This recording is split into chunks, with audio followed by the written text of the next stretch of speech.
要知道入学奖学金2万块怎么拿。中华大学欢迎大家的加入。台大虽然一堆人排队在问，但是都不是最吸引人的台湾大学。我今天是跑到了建国中学大礼堂去参加台湾大学展。台湾的大学每年都来马来西亚独中招生。沙巴重镇中学校长郑展博士，谢谢。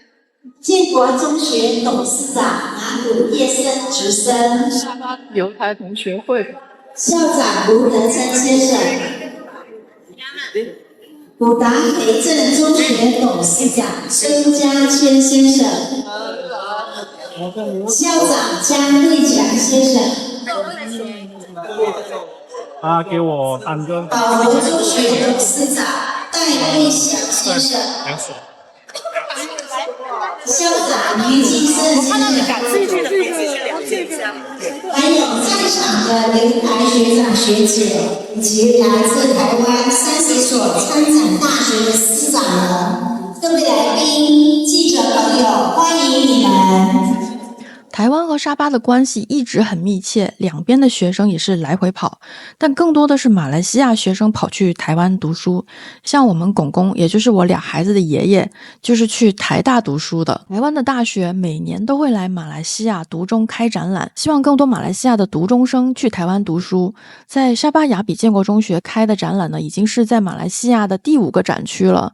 今年的奖学金呢还特别给力，4100万奖学金要发放给学生。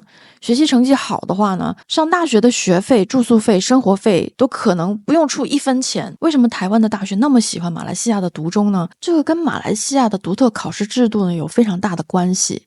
那马来西亚的学生是要考 SPM， 也就是马来西亚的高考，他必考的就是马来文和历史，这个历史还得用马来文来考。而马来西亚国立大学呢，基本上只收 SPM 成绩，5科都是优等，历史要及格。那当然有很多独中生的马来文也非常好啦，但是对于中文、英文比较好，但是马来文半桶水的独中生来讲呢，是很不公平的，因为本身3语就已经很难了，还要用马来文来考历史。想想我都觉得头大。我长大了之后呢，其实都有做过噩梦，就是考历史不及格的噩梦。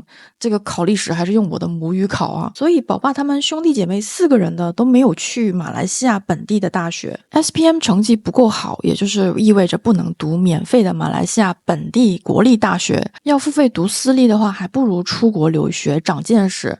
那跑到台湾上大学呢，又近又好玩，所以台湾一直是独中生最爱留学的目的地。但这几年呢，中国大陆的学校也开始向独中生抛出橄榄枝，半免全免奖学金，有些生活费、学费、住宿费也都全免了。所以中国大陆现在已经取代了台湾，成为很多独中生更向往的地方。但是我看完台湾大学展之后呢，其实如果给我选，我可能还是想要去台湾。为什么呢？请往下看台湾老师招生，吸引力真的很大。高2的话就可以到台湾去念书了，高2，然后呢11月左右会有讯息出来，然后12月到1月是报名。那海青班最大的特色是什么呢？4个学期不用还学费，大概马币3万多，都是台湾的侨委会帮你们付的。所以啊，它侨委会这个海青班最大特色是这个学期不用还学费，2年加2年，前面2年不用学费，就可以学到更多技术课程，经过这样的训练，所以你将来不管是就业还是创业，帮助很大。那这个班就是我负责的，所以欢迎加入我们。所以您刚才说是高2就可以，很快海青班高2就可以来哦，高2就可以。对，所以他进去学校之后，已经开始算是第1年了吗？还是基本上它是侨委会补助的一个80学分班。它不算是正式的大学文凭，但是它2年结束以后，它同样会是有一张那个 diploma 的，然后再加多2年继续念大学，完成4年的大学学业，同样4年，2年技术学好，而且不用学费，再2年学管理、学成本、学行销、学分析，那就完成大学学业。所以我就会鼓励学生这样子学的比一般的大学更充实。哦，这样子挺好的。所以我觉得这个组合是比较好。有一个 AI 体验中心，这个是中心，因为是我们自己本身，因为我们有工所以我们自己有一个 AI 体验，还有元宇宙体验中心。对，我们有2个，这个都在台湾走在很前端的。哇，这个我们的学生，全校的学生，不论什么系科，他都必须要学 AI。OK， 就基础的你一定要会，但是比如说你学资工咯，你学资管咯，这相关的系科，你就要学更进阶的。所以我们的资工出来，他是自己会写程式的。资工是资讯工程资讯工程，还有资管就是资讯管理，所以就是包括了大数据的分析。那这个在中华大学是在全国我们走在很前面，所以很多的学校或者是企业都会来我们学校这边参访，然后互相交流。我们全校的学生都有 Microsoft 的那个认证课程，不用钱。学校为了要培育他们，这成为学校的特色。所以他们就本身可以在学校里面礼拜六礼拜天来上课，然后考照的钱，考那个国际的证照，学校付费。哇，这么好。对，那这个是我们学校要推的特色，因为这个在我们学校算走得很前端的。那在整个台湾，因为我们离竹科很近，离哪里？新竹科学园区。新竹科学园区，像台积电就是他们做晶片半导体的，整个的最重要的地点在新竹。我们学校离他们很近，所以学生有很多都到那边去实习。实习了以后，将来就可以留在那边工作，那薪水待遇都比老师好。可以拿一份资料吗？可以，没有问题。用资料夹放起来。好，谢谢。那如果说你有需要更进一步的讯息的话，那你也可以，我给你一张名片。好的。可以跟我说。好，那这个是学校全部的介绍，就是有5个学院各系。那像我们在这边，资工是目前整个的出路最符合像竹科方面的一个发展。那管理学院设计学院、建筑学院，如果说小孩子喜欢设计、喜欢画图，建筑跟室内设计，这是我们很经典的强项。中华大学的董事都是学建筑的然后我们观光学院创院，就是沙巴这边很适合观光嘛。对。那度假村也盖起来了。我们的创院的院长是台湾的观光局局长退休。对这一块，我们在包括了会展，比如说小孩子如果说他喜欢办活动，像这样子的展场，或者是办婚宴，我们还有婚礼主持人的训练。哇，所以就是说，我们还蛮鼓励说同学可以一起来，负责吃的。吃喝玩乐办活动，自己来。哇，太棒了！这样子他们就可以组成一个团队。那我们学校自己本身有实习旅馆，有实习餐厅，有实习旅行社，都在校内。对，所以我们自己有酒店，我们自己有40几间房，还有设计房，有 VIP， 有一般房间，就让学生他们平常可以练习怎么整理。我们还有柜台，也是学生在负责。哇，那太棒了！还有实习餐厅，学生自己做，然后自己服务，然后自己赚钱。那如果比如说这边的国际生，台湾你们招的吗？也可以过去。当然可以，国际生也可以。当然可以，没有问题。那如果是中国的也可以，没有问题。那太棒了。对，只要你们能过来，我们担心的是你们不好过来。所以您是从那个中国那边？没有，我是从美国。你从美国？对，搬过来。那个没有问题，因为我们本身还有3+1的课程全英上课，然后是双联学位，就不同的系跟不同的国家。那你在中华大学3年，然后再到比如说旧金山或者是新英格兰就对接的学校，还有瑞士都是在1年2张文凭。哇，我觉得台湾学校好有吸引力哦。对，所以现在3+1的推的还蛮多的。对啊，所以其实有很多选择，你可以收集了资料，可以看看兴趣什么。那中华大学就是观光，就是我们很扎实、很务实在做，因为我们跟度假村很紧密，所以你实习要去度假村，在学校里面，我们有餐厅、有旅馆、有实习旅行社是正常在营运的。的确是在营运的。那如果实习的时候，你要到台湾更大的品牌，我们跟他们都有很密切的合作。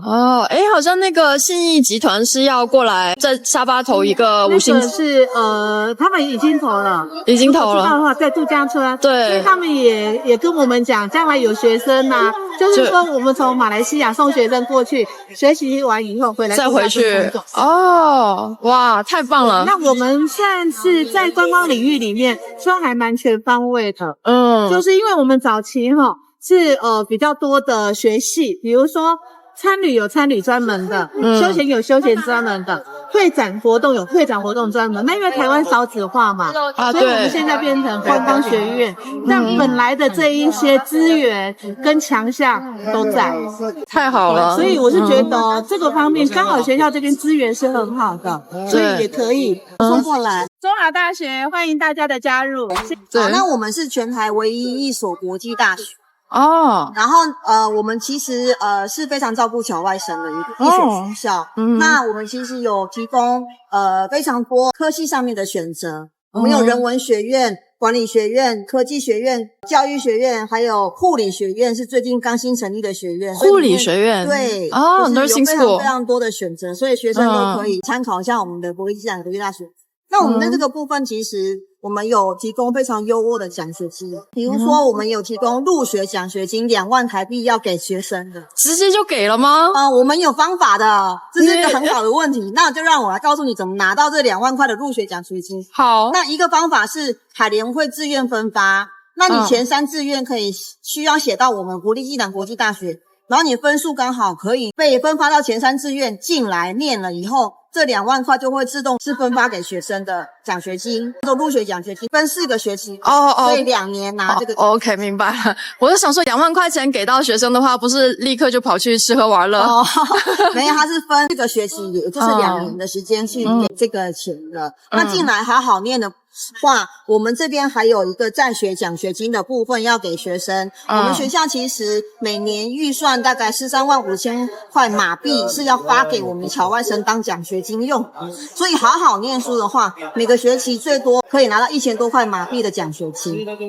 这么好？对，那是学费、住宿费都包吗？还是没有？这个是奖学金的部分。那学费有学费的部分，那学费因为每个科系他们所说的学费是有一些些许的出入的，所以我们这边呢其实是抓大概学士班的话是大概730到900美金左右，但是因为我们是国立的大学，所以我们的学费是非常便宜，这个部分倒是不用太担心。因为你们优渥的奖学金，很多学生都说他们来国立暨南国际大学是不用再跟爸爸妈妈要学费的，是可以自给自足在台湾念书。哇，那很好生活费有包吗？等一下我可以跟妈妈说明一下，因为比如说助学金的部分，如果说是家境清寒的话，那有提供一些像是清寒证明的话，我们也会让学生来申请这个助学金。这个助学金是不用还给学校。对，因为我们希望学生来台湾念书的话，是可以不用担心钱的问题，希望可以好好的念书，书念好了就拿奖学金等等的。好，那个妈妈刚刚说到那个生活费的部分，那我跟你说明一下，因为其实台湾可以学生来我们台湾可以打工，那我们校园里面有很多打工的机会。对，然后呢，我们现在台湾劳基法规定1个小时是大概183块台币的时薪。那换算成马币是1个小时大概26块马币。哇，很高那像比如说例如我们学校国立暨南国际大学呢，星期3下午不太排课的。那学生这个时间可以做什么呢？除了好好念书争取奖学金之外，还可以安排打工的时间。那比如说学校的各处室呢都有一些打工的工读的机会。那比如说像星期3下午4-5个小时，他就可以赚100多块马币。所以其实那只是一个下午所以很好我刚才说学生来台湾国立暨南国际大学念书是可以自给自足，不用跟父母亲拿钱，是确实可能发生的事情。哇，太好了吧？怎么台湾学校那么有吸引力？我们真的非常照顾侨外生。然后还有就是我们有保障住宿的部分，就是我们因为我知道侨外生来台湾念书都非常的不容易毕竟离乡背景，所以只要学生有提出申请，我们绝对会保留一间房间让他住。那这个部分的住宿的费用是非常非常的优惠的其实我们一个学期是8500韩新台币左右的费用，是非常非常便宜，因为一个学期大概是4个月16周，算成马币的话大概是多少？大概1000多块，1000多块一个学期4个月。对，是要跟宿舍的人是会有就是4人是有4人房，4人房是2人房对，就是看那还是便宜，那还是便宜啊。其实来我们学校念书真的非常的划算，主要是我们的师资也是非常的优良，我们培育出来的人才在产业上面都非常的具有竞争力。那从国立暨南国际大学出来之后，一般学生会选择什么样的地方去工作呢？其实在这个部分，其实现在目前产业都很青睐，像是这个马来西亚学生但是部分马来西亚学生也是很想要回到家里，就为家乡做一些贡献。这个部分其实找工作就业的部分，马就不用太担心，因为我们台湾都有非常多的工作机会。对。那最受欢迎的科目是哪一个呢？如果说对侨外生来，其实我们的科系非常的多，那每一个科系的师长们呢都非常用心的教学。那对于侨外生比较热门的科系呢，比如说像是人文学院的东南亚学系，因为侨生来就想要多了解、多学习一下自己国家的文化呀等等的，比较好发挥。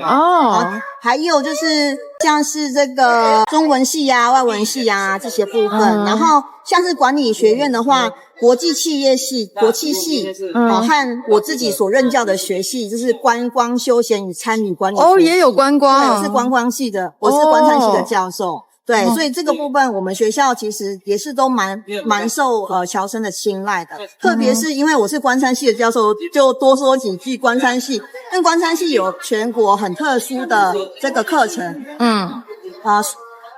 比如说咖啡种植与制备。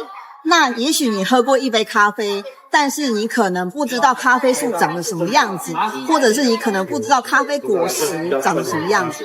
可是我们学校有这种一片咖啡树林，都是老师跟学生手把手一起种出来。对，所以学生可以知道说一颗种子到一杯咖啡的制作的整个过程全部都交给同学。那我们学生其实在这个部分也非常具有竞争力，我们也有参加全国烘豆比赛获得冠军的学生，然后也有陆陆续续一直都有拿到一些手冲咖啡竞赛的这个名次，所以是非常非常具有竞争力。太棒了。对，所以如果是马来西亚的学生去到国立暨南国际大学的话，然后选了观光系，就是你来授课吗？就是你来授课吗？我们有很多老师，我们系上老师有12位专任教授，我是其中一位。对，那如果是我的科系的话，目前我都会教授一些像是大学1年级的必修课程，像是国际礼仪或者是大3的必修课程，像是财务报表分析那像是财务报表分析这种课呢，其实我们的课程规划都是协同产业的专业的主管一起来讨论。他们认为我们观餐系的学生除了这些专业技术之外，还有管理层面的部分，其实财务报表分析的能力也是要有的，所以他们特别建议我们系所要开这种科目。所以其实我们系所的课程规划都是跟产业一起共同讨论出怎么样培育产业需要人才。对这个很有吸引力，能拿一下你们的册子？是没错，这个可以参考一下。然后如果有兴趣的同学想要联系你们，是要怎么样联系呢？我们这边有一个 email address 是 oia@ncnu.tw，或者是麻烦可以看一下我们的这个这边有二维码，我们有 FB 跟 IG， 还有我们这个国际处的官方网站，上面都有非常多的资讯。那同学们可能要来之前，可以上去国际处的 FB 或者是 IG 看一下一些很多生活照片说就可以想象出这些哥哥姐姐们来了暨大之后，是什么样的生活啊？其实很多点点滴滴都可以在这样子的 FB 跟 IG 上面看得到。所以暨大感觉好像我会很想去，像那么传情啊、射箭啊、高尔夫啊，这是我们的特色运动，也是我们暨南大学非常具有特色的活动。比如说像是船艇课，我们学校是没有湖的，那怎么上船艇呢？来看一下我们这个地图，我们是在地理位置在台湾之心。南投湖顶，那旁边就有个非常非常知名的观光景点，叫做日月潭。所以我们的船艇课是拉到日月潭上课的哦。哇，对。然后呢，还有射箭课、高尔夫球课，还有我们学校还有一个新代的这个户外探索中心，上面这边有非常非常多的活动可以让同学训练这样。搞得我都想去上学了。现在游泳的部分，我们学校是具国际标准的游泳池，就是奥林匹克使用的规格的游泳池。哇，对。那还有国际标准舞啊等等，那其实还有很多其他，但是这个就是列举一些比较有特色的运动，都是我们在学校可以选修到的运动课。好的，太感谢了。不会，有兴趣的同学记得扫码。一定要知道入学奖学金2万块怎么拿哈，复习一下。2个管道，海联会自愿分发前3名填到我们，然后又可以进得来的同学自动就拿到了，或者是用个人申请的方式，第一志愿要填写我们，不要写到第2志愿哦，只有第1志愿填写我们，而且又进来念，我们就可以发这2万元的入学奖学金。非常希望可以看到各位同学。好，谢谢。欢迎。2000年成立的，所以现在最多人喜欢去读的科目是哪一个呢？应该接下来会是跟医健医疗有关。医疗有关，对，康复，职能治疗。所以亚洲大学是比较专注于医疗。我们未来会专注那边。但是我们现在这边，你可以了解一下因为我们学校是新社大学，里面看一下。这是我们的学校，亚洲大学介绍。我们学校是全台湾里面在目前办学绩效是最好的。办学绩效就是学生数最多的。我们跟马来西亚大学跟新加坡大学都是姐妹校。姐妹校。所以就是说，如果马来西亚的学生去亚洲大学的话，是有交流，我们两边都是有交流。可以有奖学金的吗？基本上一般来讲会有补助，但是要看什么项目。但我们有医院。有医院。我们就有医院。哇，所以现在最多人读的就是跟医疗相关的。对，这边就有了，你看一下这里。好的。在这里，健康管理、健康产业管理。医疗机构。长照。对，长照。然后生物技术、心理学、听力与语言、物理治疗，还有护理。对，护理学院、护理系。这个很好，所以你们学校本身自己就有一个医院。我们已经有第1家医院，你刚才第1家医院好了，我们现在在盖第2家了。哇，第2家了。所以我们第2家之后，我们会需要2000多个员工留下来帮忙，就是学生毕业之后可以在这边工作了。所以基本上就是如果要去亚洲大学读书的话，那就是工作有保障了。对，有保障。就是对，不要太过不读书，要好好读书就可以了，就一定有工作。OK 的。然后主要我们的那个世界大学，这是英国 Times 的报告，我们2024在全世界里面排名是200到250。哇，都是一样，很高很高。还有临床与健康也是排第5。对，哇。所以一般来讲，因为他们即使对我们来讲，我们是高校，我们是重危险大学。你就想马来西亚或者新加坡大学，你就知道了。OK， 所以对，还是很值得去亚洲大学。因为我们1年里面大概会有全球顶尖科学家，这样的亚大，就他评比，就是你的 publication 最多的，或者影响力最深的，在这边都有。然后我们都会邀请诺贝尔，已经邀请了16位、18位诺贝尔来亚洲大学演讲。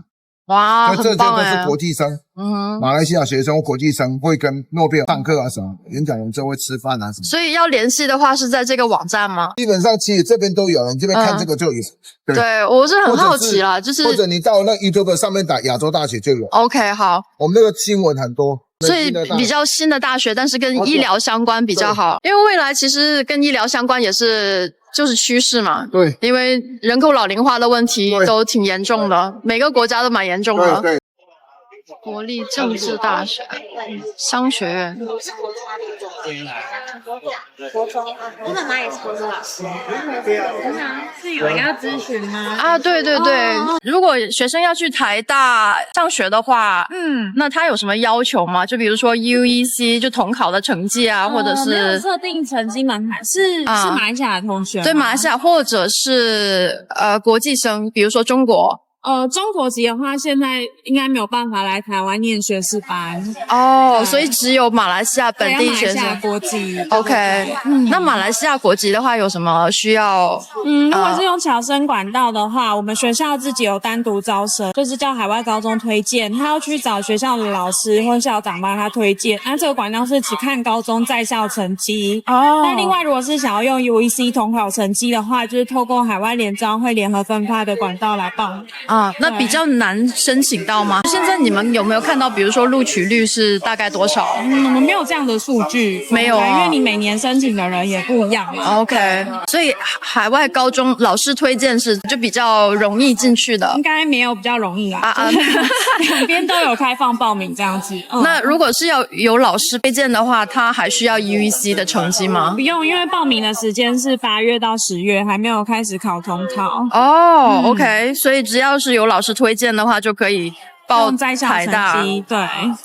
那台大现在最受欢迎的科目是哪一个呢？我们觉得主要还是看同学的兴趣啦。因为我们学校的科目都蛮受欢迎的。就基本上所有的这些都，比如说电机资讯学院，医学院啊，工学院，其实管学院这些都蛮受欢迎的。那跟 AI 相关的是哪一个科目呢？资讯工程嘛，然后我们有一个智慧工程科技全英学程，然后也有一个半导体学位学程。有个半导体国际学院。对，所以这个国际学院的话，也是台湾学生也可以进。可以。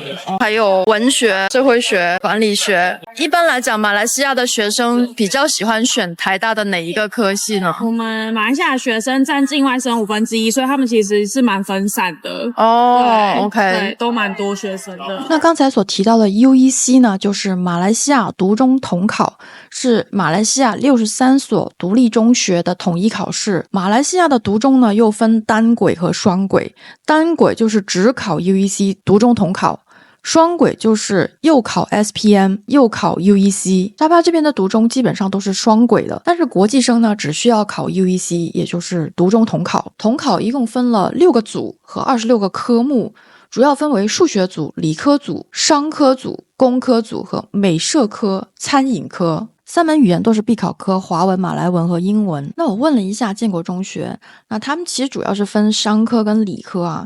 那国际生来了之后呢，一般都是选择商科，因为独中的数学、物理、化学、生物全部都是用英文授课的，如果英文不过关的话呢，就会读得非常的吃力。那我又问了一下商科的 UEC 统考要考什么科目啊，说至少要考6科，华文、英文、数学、商业学、中国历史、中国地理、bookkeeping不计和美术、会计学、商业学、经济学都是可选的科目。那理科呢，我就没有怎么问，因为我发现就宝爸他们的这些同学里面基本上都是在读商科，理科要读的东西还真的蛮多的，我觉得还是有点难度的。那如果知道理科都读什么的话，请在下面留言啊，就看看这怎么选是比较合理的。那我有问建国的校长说有没有 SPM 跟 UEC 都考过的国际生，他说有，是一个韩国学生，是华小就已经开始上了，所以他的马来文的程度是挺高的。其实我在建国还看到了餐饮班，然后我就问校长，这个是国际生也可以参加的吗？他说好像不招国际生，但是国际生是可以参加他们的烘焙社团。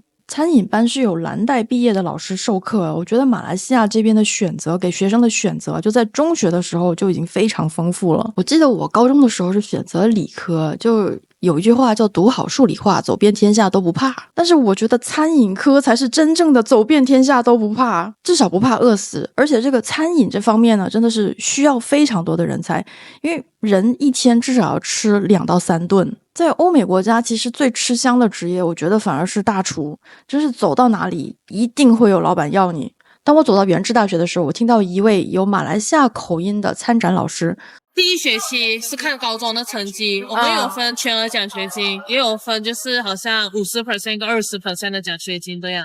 全额奖学金的话，成绩要很好才可以。就是看他在系上的成绩然后第2学期就是完结学期是看第1学期的成绩这样。好多钱哦，感觉没有3000多一年。这个是硕士 scholarship 的stipend这样子。OK， 那这个是奖学金，这是奖学金，这是给那一个大学部，然后这是硕士以上跟博士生这样子。那最受欢迎的科目是哪一个呢？其实我们是工程学院，那我们其实5个系都有全英文授课，可以看到红色字都是全英文授课，灰色字就是中文授课。那你们出来的学生之后选择在哪里工作比较多呢？我觉得是看学生自己，也有回来的，也有留在那边。像我自己本身就是沙劳越人，然后我是留在那，因为我就是留在那边工作的。我有问他为什么你会选择原治大学，他说因为离机场近，原治大学就在桃园机场旁边，而且飞其他的地方呢也是非常的方便哈。没想到学校离机场近也成为了马来西亚学生选择学校的一个必要条件。